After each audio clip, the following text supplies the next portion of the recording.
Sean bienvenidos a esta videoclase sobre América Latina. En esta ocasión repasaremos y explicaremos los sistemas políticos de la zona, detallando lo que es un sistema multilateral y las formas pulcras en cómo se realizan las políticas y diversos procesos de integración entre las naciones de América Latina. A su vez, analizaremos el muy eficiente sistema de salud de nuestro continente, combatiendo de manera excelsa y eficaz a la pandemia provocada por el virus del COVID-19, una pandemia con un impacto humano, social y económico abrumador para todo el mundo. Esto debido a que se trata de un virus desconocido, por ende no se posee ninguna clase de inmunidad ni de tratamiento. A todo esto se le suma su fácil transmisión a través de la saliva e incluso con propagación antes de presentar síntomas. Además, se le suma también una alta tasa de mortalidad. Esas son solo algunas de las razones que inciden en lo dificultoso que es contener el virus, siendo prácticamente imposible de evitar su contagio. Pero estos no fueron impedimentos para la zona. Se trató de un virus que fue tratado en la región desde antes que se propagara, incluso antes de que fuera pandemia. Todas las autoridades de las naciones latinoamericanas emitieron leyes de precaución y protección al ciudadano antes de que el virus fuera declarado como pandemia. Se trató cuando apenas era una emergencia sanitaria. Y claro está que con la excelencia de las personas y su educación, la contención del virus fue sencilla, particularmente porque todos los ciudadanos latinoamericanos acataron al pie de la letra todas las órdenes. Además, le podemos sumar la sobresaliente, pero muy sobresaliente gestión de los gobiernos y sus representantes. Para mayor comprensión de lo que hemos dicho, presentaremos una serie de ejemplos de declaraciones sublimes de presidentes del continente latinoamericano. Lo del coronavirus, eso de que no se puede uno abrazar, hay que abrazarse, no pasa nada, y así. Nada de confrontación, de pleito. Como pudimos observar, el virus fue tomado muy en serio en las naciones latinoamericanas, y es que era imposible una propagación masiva con gente tan capaz al mando. Pero hay que aclarar que nadie había previsto que 2020 podría ser un año de gran crisis de posibilidades de cambio, tal como lo está haciendo. Pero si se hablara de la temática hay que hacerlo con total sinceridad, y es que el COVID-19 llega en un momento desafiante para América Latina y el Caribe, obligando a las naciones de la región a centrarse en una problemática que no resulta para nada nueva, pero es cada vez menos tolerable, haciendo referencia a la poca capacidad del Estado para servir al ciudadano y promover un crecimiento inclusivo. Pero seamos realistas. ¿Quién no prefiere hacer un préstamo millonario al Fondo Monetario Internacional cuando ya se tiene una deuda? Claro, es que esa es la mejor opción. De esa manera, en lugar de tener una deuda de 5 de cada 10 dólares producidos, será nueva deuda, se deberán 7 de cada 10. Todos conocemos que esa es la mejor forma de hacer creer y crecer a una nación. Pero seamos realistas. ¿Quién no prefiere hacer un préstamo millonario al Fondo Monetario Internacional cuando ya se tiene una deuda? Claro, es que esa es la mejor opción. De esa manera, en lugar de tener una deuda de 5 de cada 10 dólares producidos, será nueva deuda, se deberán 7 de cada 10. Todos conocemos que esa es la mejor forma de hacer creer y crecer a una nación. Pero seamos realistas. ¿Quién no prefiere hacer un préstamo millonario al Fondo Monetario Internacional cuando ya se tiene una deuda? Claro, es que esa es la mejor opción. De esa manera, en lugar de tener una deuda de 5 de cada 10 dólares producidos, será nueva deuda, se deberán 7 de cada 10. Todos conocemos que esa es la mejor forma de hacer creer y crecer a una nación. Cuando oímos hablar por primera vez sobre el nuevo coronavirus, no sabíamos de lo grande que iba a ser el fenómeno y de las tragedias que iba a causar. Basta con recordar que aún en febrero de este año, que parece hace mucho tiempo ya, pero no lo es, y en ese momento todos vivíamos con total normalidad. No pensamos que la pandemia conocía fronteras y que no discriminaba entre sus víctimas. Hoy sabemos que eso no es así, pues se creó una crisis mundial que parece que no está pronta a desaparecer y que sus consecuencias van a ser incluso más devastadoras. Además, las instituciones estatales no cuentan con la capacidad estratégica ni con los servicios públicos necesarios para atender las emergencias sanitarias y económicas de esta crisis. Las condiciones en que se encuentra la región, así como las debilidades institucionales y la desigualdad, hacen que la pandemia afecte con mayor fuerza y dureza a la clase media emergente y a los pobres, aquellos que usan los servicios públicos con más frecuencia y que más necesitan la asistencia del Estado cuando la economía se detiene. A pesar de que lo que estoy a punto de decir suene bastante feo, se dice por ahí que las crisis representan oportunidades.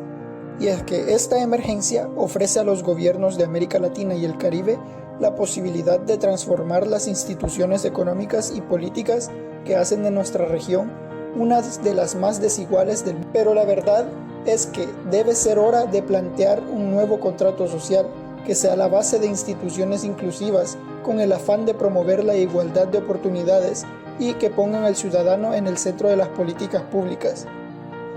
Pues, si bien el Índice de Desarrollo Humano del año 2019 confirma que se han reducido las desigualdades en la satisfacción de las necesidades básicas en Latinoamérica, la supervivencia en la primera infancia o la universalización de la educación primaria son solo 2 ejemplos. Pero a pesar de esto, han aparecido nuevas desigualdades.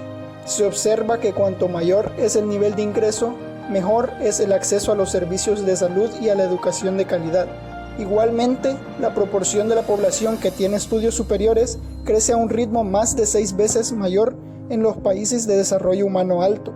En otras palabras, en las últimas décadas ha habido mucho crecimiento económico, pero la brecha entre ricos y pobres ha permanecido prácticamente intacta, tanto en el contexto de cada sociedad como al compararla entre países, y los ciudadanos culpan de esto al Estado, que en teoría sí tienen la culpa. Pero principalmente la culpa es del sistema multilateral y de la realidad en la que vivimos. Para julio del presente año, casi todos los países de la región latinoamericana aumentan los casos de COVID-19 drásticamente, pero resulta demasiado irónico y preocupante cuestiones como las vividas en El Salvador, en donde la cuarentena estricta impuesta por el presidente Bukele fue en momentos de menor crisis, y en la actualidad que nos encontramos de noviembre del 2020 ya no lo es. En pocas palabras, mientras menos casos habían, el miedo hacia la enfermedad era mayor y se cuidaban mucho más.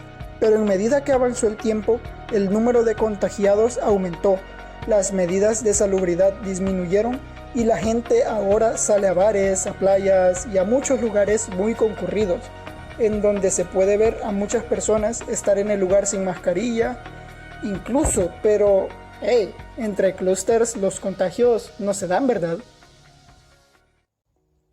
Bueno, llegó el momento de hablar sobre lo político, la realidad multilateral y el ámbito internacional. Debemos empezar este apartado explicando lo que es el multilateralismo. Y es que este consiste en que 2, 3 o varios estados cooperen entre sí para alcanzar un objetivo en común. Se puede apreciar en los diversos procesos de integración regional que se mantienen entre naciones latinoamericanas, entre los que encontramos algunos procesos de integración como el Mercosur, la Comunidad del Caribe, la Unión de Naciones Sudamericanas, la CELAC, el SICA, entre muchos otros, que sirven para coordinar, cooperar, converger e integrar a Latinoamérica. Este multilateralismo puede llegar a darse en el marco de las organizaciones internacionales que son establecidas, que este fin, o que bien directamente, pueden ser negociaciones entre países e involucrar también organizaciones internacionales y no gubernamentales. La ONU es la organización más representativa del multilateralismo. Este se volvió como una necesidad en la actualidad, ya que teniendo una realidad y necesidad en el globalizado mundo que vivimos, es necesario que cualquier problema que surja a nivel mundial se resuelva, tanto en la nación o en las naciones afectadas, para que éste desaparezca del mundo globalizado.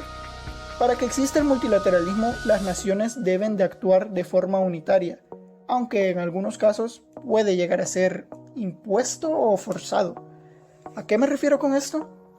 Es decir, el estado más poderoso puede someter a estados más débiles.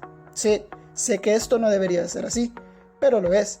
debido a la imposición de ciertas condiciones que estos, sin objeción alguna, deben aceptar. Y aunque esto no les va a beneficiar en ningún sentido, deben decir que sí, por el simple hecho de que tienen las manos atadas. No pueden rechazar a las exigencias de un Estado más poderoso que ellos, y es justo de esta forma como funciona para América Latina. El sistema internacional se ha visto debilitado, esto por producto de la posguerra y de las 3 décadas que le siguieron. Eso lleva a otorgar menor importancia a las organizaciones globales como las Naciones Unidas, la OMC, la UNESCO, la Organización Internacional del Trabajo, en materia de derechos humanos y en impulso a la sociedad civil, para solo citar los más importantes. Se ubican a los intereses económicos nacionales por encima de los de libre comercio y las cadenas libres de valor y una política de confrontación a veces abierta con otras economías. Esa es la cruda realidad global que afrontan los países latinoamericanos, y frente a ella vivimos tiempos de neorrealismo duro en quienes toman las decisiones. La realidad del sistema multipolar para América Latina es dura, y es que es considerado como una fuente de industrias extractivas y de producción de alimentos poco elaborados. Claro ejemplo son las relaciones comerciales mantenidas con Estados Unidos y con China. En el relacionamiento mutuo propenden a un énfasis bilateral, no como un todo. Pero, ¿cómo debería funcionar el sistema multilateral en la región? En las últimas décadas no se ha visto un verdadero multilateralismo, sino un unilateralismo disfrazado. Varios países considerados potencias han hecho gravitar los asuntos de interés internacional en base a sus intereses nacionales. Si bien en la teoría se demuestra que el multilateralismo es una herramienta efectiva en las relaciones internacionales que puede permitir hacer frente a los problemas transnacionales que nos afectan. Pocas veces se ha experimentado esto, y hoy más que nunca en el marco de la pandemia. Sabiendo que nos encontramos en una crisis, el multilateralismo debe exigir un nuevo marco de cooperación que, además de los inevitables equilibrios de poder, tenga en cuenta la diversidad de los desafíos actuales y el respeto a los derechos humanos, como la salud, la educación, que están siendo más vulnerados dentro de esta. Se están presentando grandes desafíos y las organizaciones mundiales hacen lo posible por mantener esas relaciones. Afrontar la globalización y la crisis creciente requiere de una organización que enfatice en programas que tengan repercusión práctica en los países miembros y que signifiquen respuestas a los problemas de mayor importancia y preocupación. Es por ello que es necesario la reconfiguración de las fuerzas militares y sus misiones vitales, la recomposición de la economía mundial y el respectivo peso que las diferentes naciones tienen. Aunque si bien el mundo del siglo XXI es demasiado interdependiente y complejo para ser reorganizado exclusivamente en claves de soberanía. Como se sabe, el futuro del multilateralismo latinoamericano está igualmente condicionado por las tendencias globales. En consecuencia, el diálogo y la cooperación entre la región y los países de la Unión Europea y de su entorno próximo deben ser más relevantes que nunca. Contribuir a eliminar la estratificación económica de los países de la región, apoyar el potencial económico en materias primas que se encuentran, generar una complementariedad industrial en lugar de una competencia, entre otras medidas. Así, para que el multilateralismo funcione mejor, deben existir algunos cambios profundos en las instituciones como el Fondo Monetario Internacional o el Consejo de Seguridad de Naciones Unidas. Pero el punto central para fortalecer el multilateralismo es generar una mayor legitimidad de los procesos de toma de decisión. Esto para cubrir la deficiencia democrática existente. Se deben generar mecanismos de diálogo, así como otras herramientas para integrar a más actores que no sean solo los estados. El objetivo debe ser la verdadera democratización de los foros multilaterales para permitir que las opiniones y necesidades de los ciudadanos sean manifestadas e incluidas. Ahora bien, teniendo una noción de cómo debería funcionar este sistema en nuestra región, es necesario saber también cómo éste, dentro de su funcionamiento, debe reaccionar frente a la crisis sanitaria que se está viviendo. Una de las medidas que mejor se pudieron haber tomado, en primer lugar, fue el de la prevención y educación a la población respecto a esta enfermedad que comenzaba a propagarse por todo el mundo. Es importante recalcar que las medidas que se han tomado en la región para combatir el virus han sido muchas, pero lastimosamente insuficientes. Es necesario concientizar más a la gente. Muchas personas han perdido la vida y nadie está exento de ello. Debemos ser más precavidos y evitar salir si no es extremadamente necesario. Todo lo mencionado anteriormente nos lleva a reflexionar sobre la globalización y la realidad actual. Es decir, ¿realmente este mundo está preparado y es a prueba de crisis grandes? Pues podemos apreciar claramente que por el sistema multipolar desigual y las crisis sociales y económicas provocadas por el COVID-19, que no. Realmente no hemos evolucionado mucho en comparación con décadas pasadas y en crisis pasadas, como en los tiempos de la crisis de la bolsa. Es más, se espera que esta crisis económica sea aún mayor, y ha pasado muchos años desde ello. Seguimos sufriendo en abundancia con un impacto y se sufre mucho a nivel mundial, pero específicamente América Latina es una región extremadamente vulnerable.